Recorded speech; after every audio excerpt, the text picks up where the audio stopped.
हर हर महादेव सभी को। इस वीडियो को देखने वाले सभी लोगों को सादर प्रणाम। पिछले ही हफ्ते पिछले संडे मैंने अपने दोस्तों से, कुलीग से, इंजीनियर, सुपरवाइजरों से सबसे पूछा था एक प्रश्न। वो प्रश्न था कि रामायण और रामचरितमानस में क्या अंतर है। और बड़ी दुख की बात है भाई, वो मुझे उसका उत्तर किसी ने भी नहीं दिया। लगभग मैंने 7 से 8 पार्ट डाले होंगे, लेकिन उसका उत्तर कहीं भी नहीं मिला।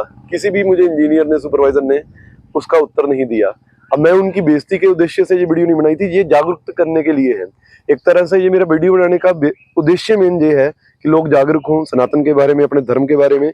इसके अलावा मैं सिविल रिलेटेड भी वीडियो डालूंगा, जैसे कि रामचंद्र काका जी बोले थे कि भाई हम साइड के बंदे हैं, हम ब्राह्मण नहीं हैं, उनको नहीं पता होगा, तो उनके लिए भी मैं कुछ सिविल के साइड के प्रश्न लेके जाऊंगा। तो इससे क्या है, आदान प्रदान करने से क्या है, ज्ञान बढ़ता है। तो यही कोशिश रहेगी मेरी। अगर कोई चिढ़ता होगा भाई इस बात से तो मुझे बता दे, तो नहीं बनाएंगे उसके साथ, लेकिन मेरी कोशिश यही रहेगी कि ज्यादा से ज्यादा ऐसे प्रश्न बताए जाए। अब आता हूं मैं मेन मुद्दे पर। तो रामायण में और रामचरितमानस में छोटे छोटे बहुत सारे भेद हैं, लेकिन अगर डिटेल में जाऊंगा तो वीडियो बहुत लंबी होगी। आपको छोटे छोटे डिफरेंस मैं बताने की कोशिश करूंगा। पहला अंतर यह है, जो रामायण है वो भगवान वाल्मीकि जी द्वारा, महर्षि वाल्मीकि जी द्वारा लिखी गई है, और रामचरितमानस जो लिखी गई है वो गोस्वामी तुलसीदास जी द्वारा लिखी गई है। रामायण लिखी गई थी त्रेता युग में और रामचरितमानस लिखी गई है कल युग में। रामायण लिखी गई थी त्रेता युग में जब रामचंद्र जी खुद मौजूद थे, और रामचरितमानस लिखी गई है 16वीं शताब्दी में तुलसीदास जी द्वारा।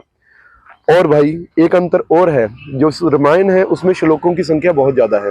रामायण में लगभग 24,000 श्लोक हैं, और उसी हिसाब से अगर देखा जाए तो रामचरितमानस में दोहे और चौपाइयां ज्यादा हैं, और श्लोक सिर्फ उसमें रामचरितमानस में 27 ही हैं। और एक अंतर बोला जाता है कि रामायण लिखी गई है संस्कृत भाषा में और रामचरितमानस लिखी गई है अवध भाषा में, यानी कि अवधी भाषा में, या अवध हिंदी में लिखी गई है, जो कि उस समय चलती थी। और कई लोगों का मानना यह है कि अवध हिंदी थोड़ी आसान होती है, इसलिए लोगों में समझने में भी आसानी है। लेकिन तुलसीदास जी प्रभु श्री राम के बहुत तगड़े भक्त थे, तो उस मूल रामायण को दोहराई गई राम जी की कहानी है, जिसमें कि तुलसीदास जी ने कुछ स्वतंत्रताएं ली हैं और उसमें अपनी भक्ति भाव भी प्रभु श्री राम के लिए दिखाया है।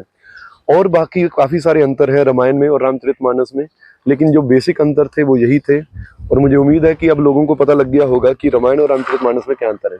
इस वीडियो के लिए बस इतना ही। अंत में कहूंगा जय श्री राम।